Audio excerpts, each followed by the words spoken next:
Was für eine besondere Münze. Das ist die Night Before Christmas.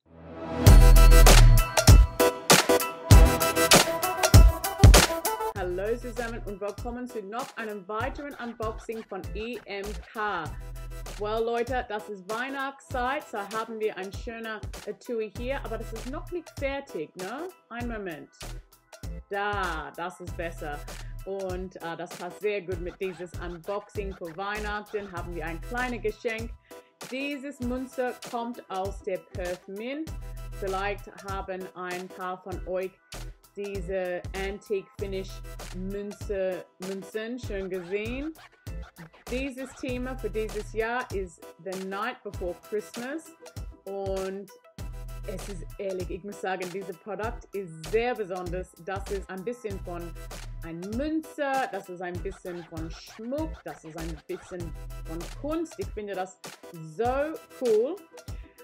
Erstmal haben wir hier unser Zertifikat der Perth und alle die Info ist da drin. Und hier, das ist was macht dieses Münze ein bisschen anders. Mit 24 Karat vergoldetem, beweglichen Strumpf. Und das ist so geil für dieses Thema, The Night Before Christmas. Das hängt bestimmt vor die Kamin. Und das ist, was ich meinte, wenn ich sage Kunst und Schmuck. Ne? Das hat ein bisschen von alles hier auf dieses besonders Münze. Dieses Gold, das scheint so cool aus. So besonders. Und ich muss sagen, Antik Finish Münzen, ich denke, die sind meine Lieblingsmünzen. Die sieht so cool aus. So, $2 da. Das ist für der Land Tuvalu geprägt.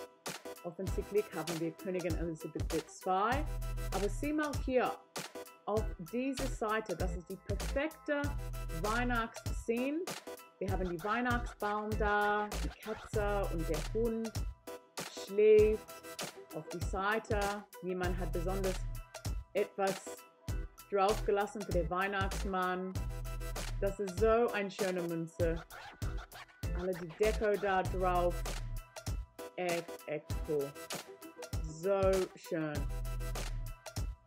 So, wenn jemand Bock auf dieses Münze hat, du kannst bei unserer Website schauen. Das ist www.emk.com. So, bitte schau mal ein bisschen, ne?